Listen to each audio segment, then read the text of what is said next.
Welcome to Do It in the Dirt. This is our first episode, and we will be changing tires in the dirt. Think that'll work. That's pretty simple. Take the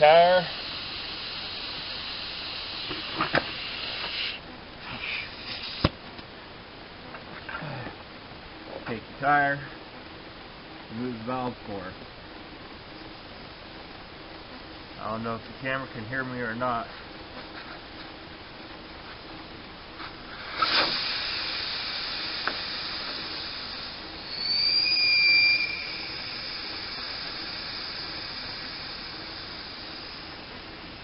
Now what I've done, just in case I have to put these tires back on, is I've marked the tire and the rim on the inside to keep them balanced. So if you're doing a winter changeover, you can put these tires back on in the summer, line your marks up, and they should be balanced. The tires I'm going to be putting on here will have to be taken to the gas station or wherever and balanced. But in changing the tires myself, I'm saving $40. $40 is $40 as far as I'm concerned, even for a little bit of work. But these small tires are pretty simple. Anyhow, I'm hooking this underneath the bumper, putting the foot on top of the tire.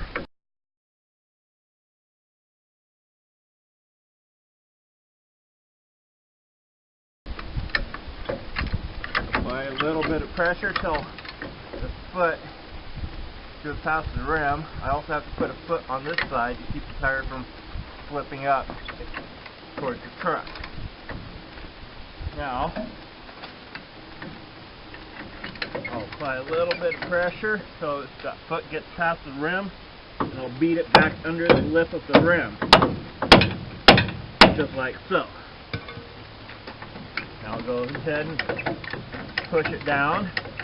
Now quite often, especially on the bigger tires, you'll have to do this several times and rotate the tire around. You'll have to move it, move the foot around the outside of the rim.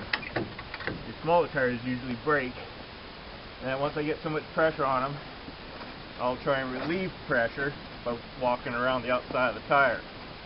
Especially with the bigger tires, helps a whole bunch.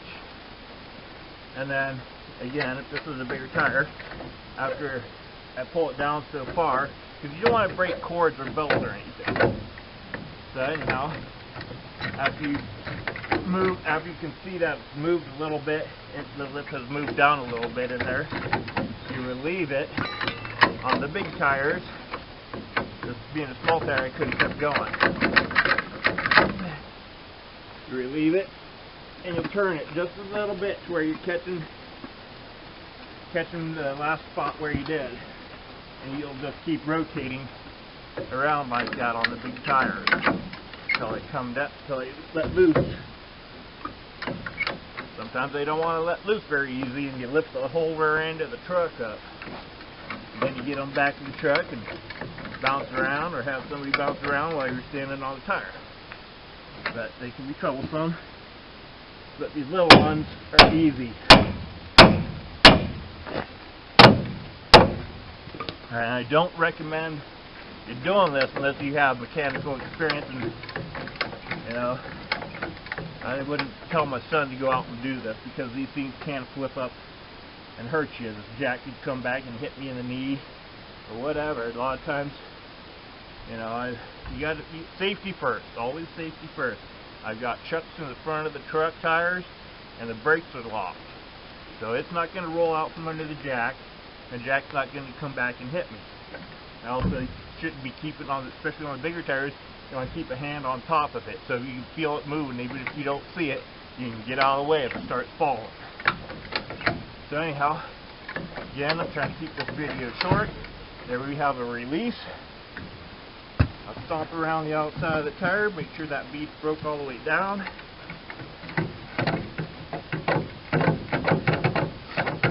Now a lot of times you can just apply pressure and wait a minute and it'll relax and fall off, because you don't want, when it comes down, you don't want to squish the tire and break your belts down there. You don't want a whole bunch of pressure on Don't mess with me.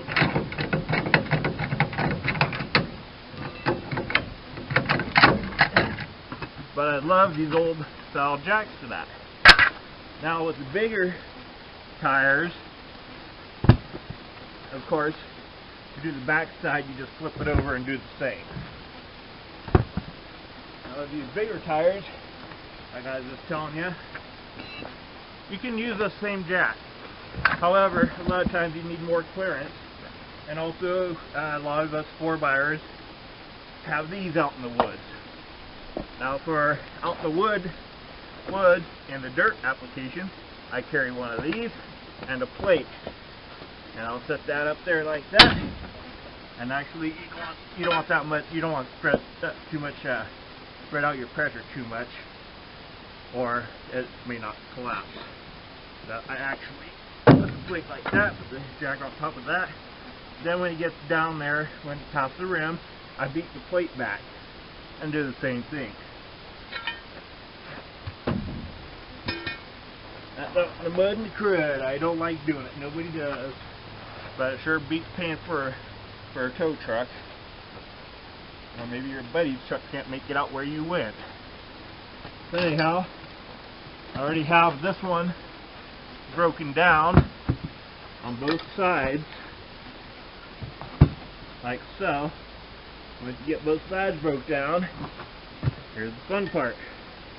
On your little tires, you step on one side so that past the rim, so that you have enough room to pull this over and up to the other side like that. Now again, you don't want to be tearing your beads. You don't want to tear rubber or break cords doing this. Keep it put on the other side, keep this pressed down all the way around. Pull this up like so, like a bicycle, then you work it like a bicycle tire. Same thing with the big tires. But with the big tires, you might want bigger tools, more leverage. But you also don't want your screwdriver or the tool you're using so wide that pulls up so much of the tire, makes it too tight to get your second tool in there. Now, we're almost done with this one side here. And actually, I am pulling this off of the wrong side of the rim. You're always supposed to pull them off on the facial side. You put whatever side has the smallest bead lock. Usually it's the face. You pull it off on the facial side. And unfortunately, you can scar up the edge of the rim if you're not careful. I'll sometimes put a piece of wood under my screwdrivers or whatever I'm pulling on. And also see I just filled the valve core full of sand, which is no biggie, I'll blow it out. But, there you have it. I'm not going to show you the rest of the process. Well, maybe I will.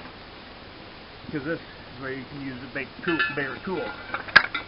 So you got to stick it in here and pull it on over. And especially on the bigger ones. And actually, if you pull it off the backside, you don't have to worry about scratches too much, usually. That's your plus pot. But anyhow, even on the big tires, with a big enough crowbar, you can pull it all the way down, collapse the tire like so,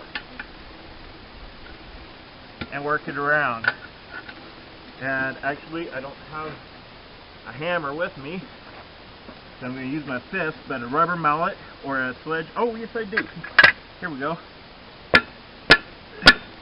Don't hit your rim, and don't pitch the tire between the rim. And this is especially how to get the big tires off. A lot of times you use a little soap or oil or grease or whatever you got to make that rubber slippery will help a lot, and you won't tear this bead here. You won't tear the rubber.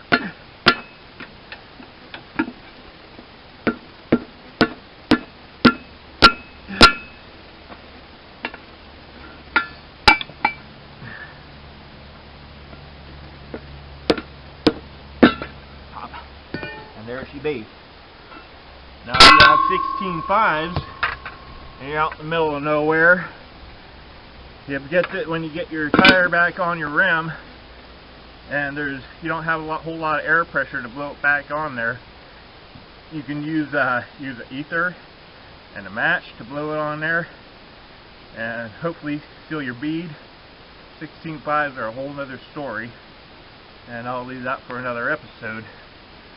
They're not fun when you pop the bead on those. Anyhow, this is the day after Thanksgiving. This is how you do it in the dirt. Thanks for watching.